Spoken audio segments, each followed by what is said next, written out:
Hello, my beautiful souls. Welcome back to my channel. It's been a really long time, to be honest. That's all I'm going to say. Let's get the elephant out of the room. I honestly haven't sat down in front of a camera or on a mic in a very, very long time, probably like 5, 6 months or so. And you're going to have to just excuse not working correctly. I've been having some issues like getting what I want to say out lately, so I'm hoping this video can just help me get past those bumps in the road. But anyways, what am I here for? I'm here to help you understand the essentials that you are going to need on your next or your first solo backpack experience or adventure. I had just got back from Southeast Asia and I spent roughly around 140-ish days of solo travel. And I want to bring to you what did I find useful and helpful and essential to my experience abroad.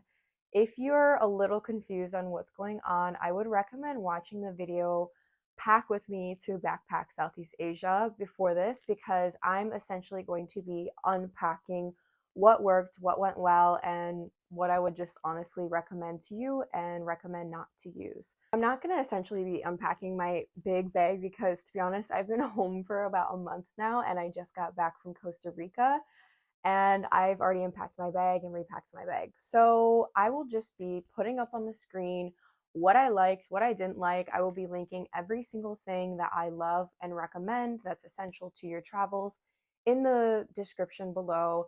And along with all of that, I will be sharing what I kind of picked up on my travels in Southeast Asia. So, my main thing that I want to say before I get into anything with my packing, and I said this in the first video, I brought clothes that I just did not care about. You're not going to want to bring your favorite designer clothes or your favorite Lululemon to work out in. Things are going to get ruined. You're not going to be doing your laundry, especially if you're backpacking 1 to 2 to 3 to 4 to 5 to 6 months. You're just not going to be doing your laundry yourself all the time. You're going to drop it off and you're going to have people do it for you, or you're going to be washing laundry in the sink. I will be inserting clips throughout this whole video of things because, guys, it was just the craziest, most wonderful experience and it built me as a person. And I can't wait to talk more about it in the next video where I talk strictly about solo backpacking. So, to start off, I really had a great experience with a lot of the products that I bought. I did a ton of research before going. And you have to, just watching this video won't tell you enough about what you need to get. You need to do research like, are you a simplistic person? For me, I am so simplistic. I brought 4 makeup products. I had a heavy skincare regimen and routine at the time, which I still do due to some hormonal acne. So I had to kind of pack heavier on that end, and we'll get into that later. But besides all of that, with the research that I did, I had a wonderful experience. There was some bumps in the road that we will be talking about. But anyways, regardless, I think you have to just do a little bit more research on your personal self. Start off with, what are things I absolutely loved? We're going to start on a positive note. I loved my bucket hat. As simple it is. I will insert some pictures. I freaking wore it all the time. I was on tretinoin and I'm still on tretinoin, and your skin tends to burn more. I have somewhat red hair, as some people say, so I have strawberry blonde. I have always burnt a little bit more on my face. I love to surf. I love to spend time outside. I'm such a nature person.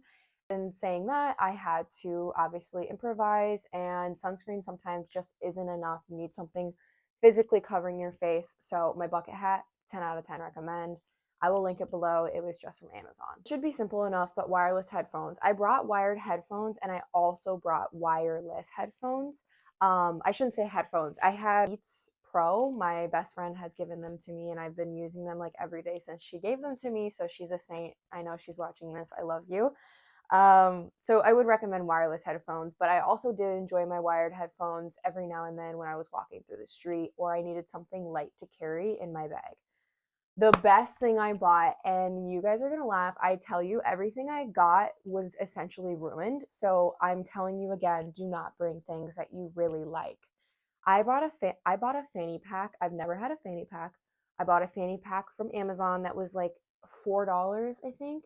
It lasted me until the third to last day of my trip, and it was destroyed. The zipper got stuck because I was always caught in the rain, since a lot of the countries I was in, it was rainy season, or I was surfing or salt water or something like that. So the zipper really just was rusty. But it held up really well. It's from Amazon. I definitely will be investing in more of a long-term fanny pack in the future, or some type of sling bag, because I wore that baby everywhere. I wore that baby to bed one night.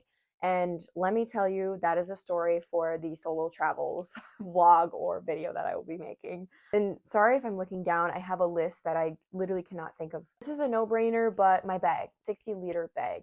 I love that baby. She was great. She lasted me the whole trip. Unfortunately, she was a little bit of an investment, and she did get some tears on the side. And if you know anything about me getting surgery, which will be in, again, my solo travel experience vlog video, I got blood all over my bag that I cannot seem to get out. So I will probably be investing for my next trip. And if you're interested in things that I'm going to be buying for my next trip, leave a comment or message me or something, and I can obviously make a video or a podcast on that in the future. Uh, Carabiners. Oh my God. I had so many. I think I had four when I left, and I came home with two. Not sure where the other two went, but I love them. I use them all the time to clip my Crocs on the outside of my bag, or clip my sleeping pillow, or whatever I had that was not available to be put in my bag. My moon cup was great for when I got my period. I didn't carry panty liners, I didn't carry tampons. You cannot find tampons like anywhere in Asia. I literally never found any. So that was great. My moon cup was awesome. I did bring some panty liners, and I actually only got my cycle twice in the 139 days. I think that had something to do with being in different environments and eating different foods. Again, I'll say that for a different video. So that I would highly recommend. And plus, I just use it when I'm at home because it's more sustainable and eco-friendly. Sleeping bag cover. This one we're going to talk about soon because I'm on the edge about that one, to be honest. I had a safety alarm. I had two of them, one gifted by, again, my beautiful best friend, and then another that my mom bought me. To be honest, I never used it, but I would highly recommend it, of course, because just knowing that you had it was a good backfall, like in case something happened, or um, someone was coming after you. And I'm talking about a RAPE whistle right now. And if you're not understanding what I'm talking about, I always carried it in my fanny pack. I never had to use it. It did go off once because it clicked, or like unclicked somehow, when I was on a sleeping bus in Vietnam. Yeah. Luckily, no one knew it was me, so that was cool. But that was like completely user error. I'm not sure what I did. I don't know, to be honest, but I do highly recommend bringing one of those, especially if you are a female solo traveler. Two other things that I will get into is a passport cover. I actually bought one, so I will share that later when I show you the essentials and the things that I bought while I was over there. And then also, my last thing that I really enjoyed were just my Crocs. I think Crocs are cool. I think they're pretty necessary for water activities, especially when you're in a different country. You don't know the layout of the land, and you don't know what's beneath your feet. So Crocs are great. Now to the things that I did not like. I have a lot of these. First of all, the first night I landed in Da Nang, Vietnam, and it was my first hostel experience ever. And I got to the hostel, and this specific hostel, I think I have a video of it. I will insert it while I'm talking about this. This hostel only had one bathroom with, I think, 12 females in the room. I think it was 12. And I went to go take a shower. There was water all over the floor, and I realized the microfiber towels that I bought were not only terrible because, first of all, they don't dry you.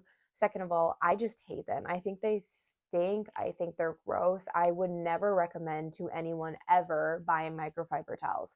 I don't know if I got the wrong brand. I don't know if I got the wrong kind. I have no idea, but I will never be doing that again. I'm a cotton person to the end of the day. I have found a great brand. I think it's Australian brand. I will try to link it below if I can find it. They sell travel size cotton thin towels, and they're great for the beach and also just for showering. They're more expensive, but you need to invest. So my microfiber towel I hated, and then I also found out I bought the wrong size. Tell me why they were like this big to dry my entire body. So yeah, I had to improvise for a little bit, and then I had to further find a different towel to use. Of course, some hostels do provide towels, but honestly, I didn't experience hostels that provided towels until I got to Malaysia, or you have to write your own towel, which I'm not doing. Non-breathable clothes. I just said how much I love cotton. I'm not sure why I brought so much spandexy material. I had this skirt that I wore all the time. I absolutely love it and I still love it, but gosh, I wish it was not. I think it's spandex. It was great, it was wonderful, but it was terrible when it was hot out. I had shirts that were very compressed, like workout shirts that I regret bringing. They were not breathable. It was just too hot. If you're going backpacking somewhere that's hot, whether it's Southeast Asia, South America, India, Bangladesh, like wherever it's super hot, you need to bring cotton and a lot of linen clothes. Another little thing that I actually did prepare myself on is temples. You need long skirts, you need shawls, you need something to cover up with. Medicine. To be honest, if I were being 100% for real, I didn't get sick, I think, at all. I did kind of have a stomach bug for like 2 days once, but I'm not sure what it was, and it went away wonderfully. The only sickness that I got was a surgery that I had. I'll be in the video after this about solo travel experiences and what I recommend to you guys. But regardless, I brought way too much medicine. I think I would bring like 4 to 5 dosages of each medicine that I brought. I brought like 25 Pepto-Bismol tablets, never used a single one. I brought a lot of ibuprofen and Tylenol, which I don't love to even take anyways, but I did have to take them when I was going through my surgery and having some migraines. I brought flu medicine, which was good because I think there was one night when I got the stomach bug, I kind of had a slight fever. But besides all of that, I didn't use anything else I brought, and I honestly wish I would have brought less of each. Even for 140-ish days, I barely touched my medicine. I'm not saying don't bring medicine, and I'm not telling myself in the future that I won't bring medicine, but I think I went a little bit overboard, slightly to the influence of my mother. And actually, the bag that I originally had it in completely broke, so I had to find this like really weird plastic bag and carry it around in a plastic bag in my bag. It was a mess. I would probably recommend buying like a medicine bag in the future. My first aid kit, I'm sorry, I should have mentioned this in the things that I like, but I did enjoy that I brought that, especially since I got surgery. My neck pillow, I know this may be like controversial with a lot of travelers, but I hate my neck pillow. I never used it. I think I used it twice. I used it once on a train for like an actual pillow, and then I used it on my flight there, but I didn't even use it on my flight back, and I'm maybe that's wrong. Maybe I did. I used it like twice or 3 times. Never use it again. It took up way too much space in my bag, and I could have fit like a whole nother packing cube of clothes if I really wanted in place of the pillow. So to be honest, I don't think I'm gonna bring that my next trip, and I think I could only see myself bringing it in the future if I do like longer than 5 months. So now for the sleeping cover or sleeping bag cover that I brought. I'm in between because one, it took a lot of space. Two, this may just be because I'm lazy. I hated putting it back in its little casing. And three, I think I only used it 3 or 4 times. But those 3 or 4 times were so essential that I feel like it's hard to say that I didn't like this, but it's also hard to say that I did like bringing it. So I'm not sure. Next trip, I will just really have to decide. And here's why. For me, I was on a budget while traveling, to be honest. I didn't have an end goal of what I wanted to spend, but I kind of had an idea of things I didn't really want to spend a lot of money on. And accommodation happened to be one. I'm a person that is very simplistic. I don't really need much besides a roof over my head and a floor and a blanket and a pillow. I literally slept on the floor in the monastery. So that's to say, but of course, your travel experience is going to be completely different than mine. So this may be something that you want to provide yourself with or you may find essential in the future. But for me, I think it was just a pain to carry around. I used it one night when I was on a overnight cruise in the Vietnam Hai Long Bay because it was so cold in my room and I was sharing with a random 35-year-old man. Oh gosh, that is a great story that will hopefully be in my solo travel experience. When I was in Malaysia, Malaysia is known for having bug bites, just hair lice and a lot of weird things. I got to this Airbnb and it was a nightmare. The bed had bugs all over it. The bed had like part of the ceiling had fallen in and part of the ceiling was on my bed. Um, so as gross as this may be, I washed the sheets, I washed the covers at like 9 p.m. after a long travel day, and I could not find a new place to sleep for the night. So I used my sleeping bag cover after washing everything and completely slept on the top of everything that I had washed. I was still terrified. I put my hair in my bonnet and was like praying to God that I did not get lice. But everything was great. So and then I think the last time was maybe when it was really cold on a bus, I brought it out. But those were all essential times, especially that one experience in Malaysia. I think I wouldn't have even slept that night, to be honest. Still, I'm not sure because maybe I will just spend more money in the future on accommodation. I probably won't.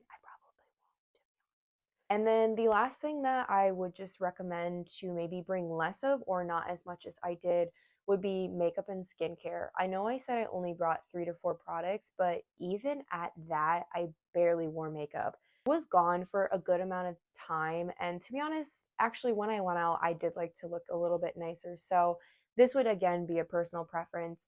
My next trip, if it's only like a month or two, and it's not as long as like 4 or 5 months, I might not bring as much, but we will see.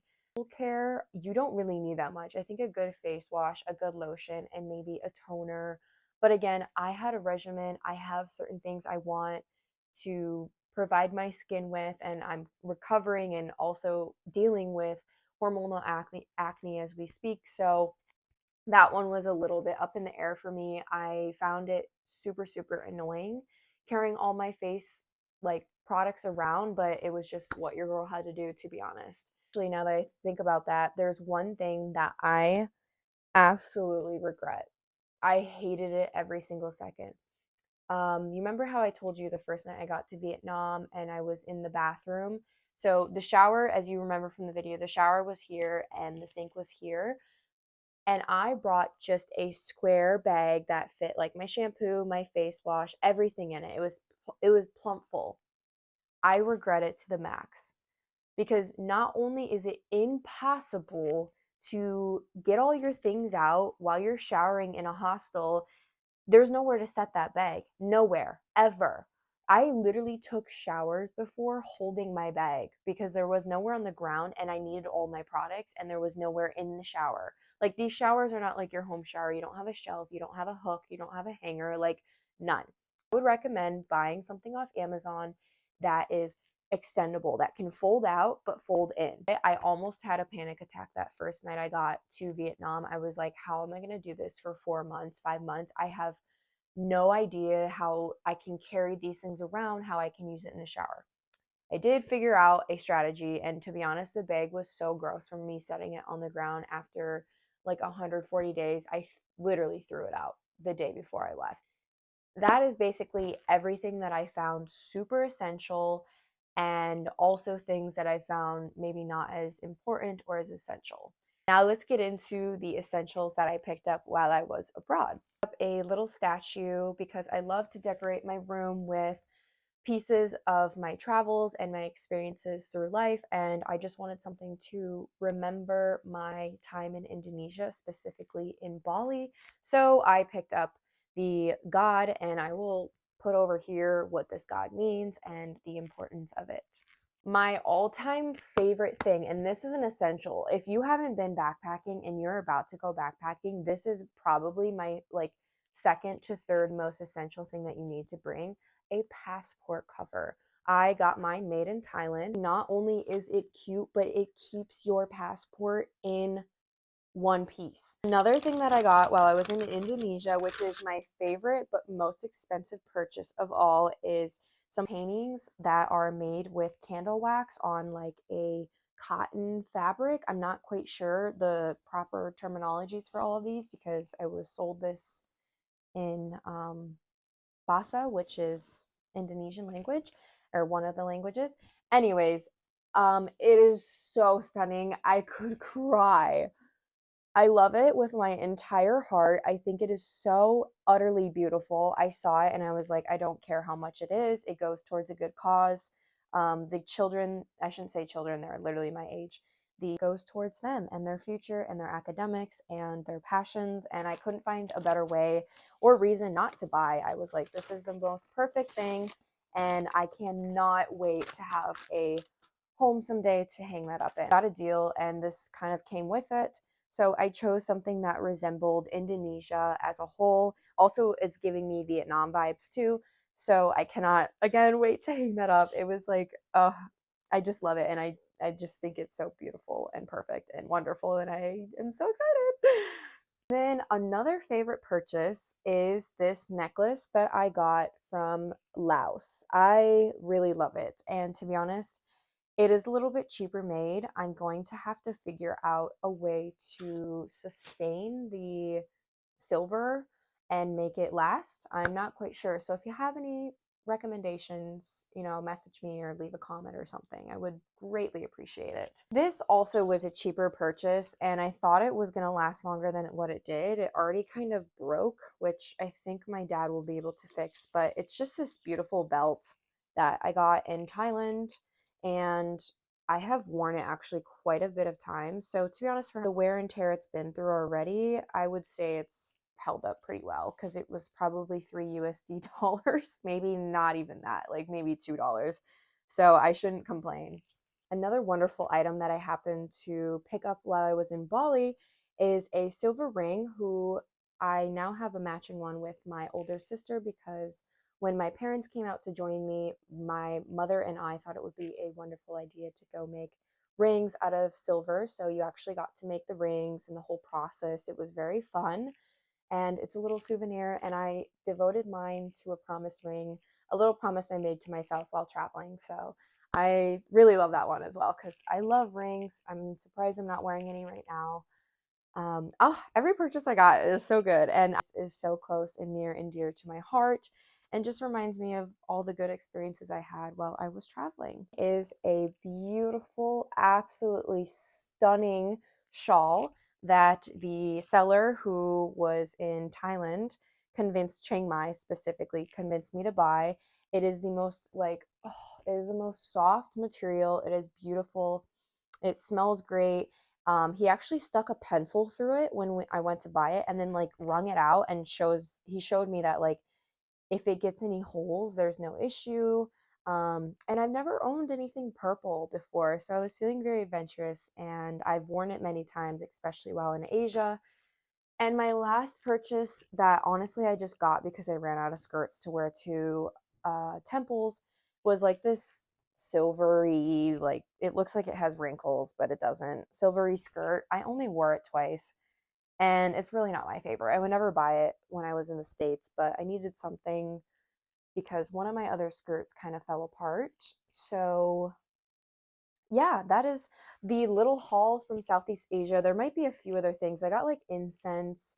I also got a lot of herbals, like herbal medicines. I also got tea tree oil and I bought a lot of teas, but I've honestly drank most of them now, which I'm super sad because they're just 10 times better over there. But things I will do next time is better preparing for whatever excursions I'm about to go on my trip. I did a lot of hiking and I just was not really well prepared. My hiking shoes were not the best, and I also would bring better shoes for walking and just more maybe options. I think also next trip I'm going to upgrade my bag to maybe a smaller bag. Yes, that sounds crazy, but I think I'm going to do less things. Of course, depending on how long I'm gone. If I'm gone for more than 5 months next time, of course I'll bring my big bag, but I'm thinking I'm going to upgrade to a different bag, maybe a 40 milliliter 40-liter for like shorter trips, like months or 2 months long. Also, we'll be purchasing a surfing swimsuit. I got rashes way too much, and I also got sunburnt through the moon because I stay out on the water for hours at a time and I forget to come in and reapply sunscreen. That a cotton towel will be purchased because never again will I deal with mini microfiber towels ever. I've also thought about purchasing a curtain, like a portable curtain. I don't know if that's a thing. I know some travelers told me about it because some hostels don't have curtains, especially if they're really cheap. And I just find it really uncomfortable sleeping while people are watching me. That's all I'm going to say on that topic. And then, oh my God, a shower bag, a good shower bag. Your girl will be investing.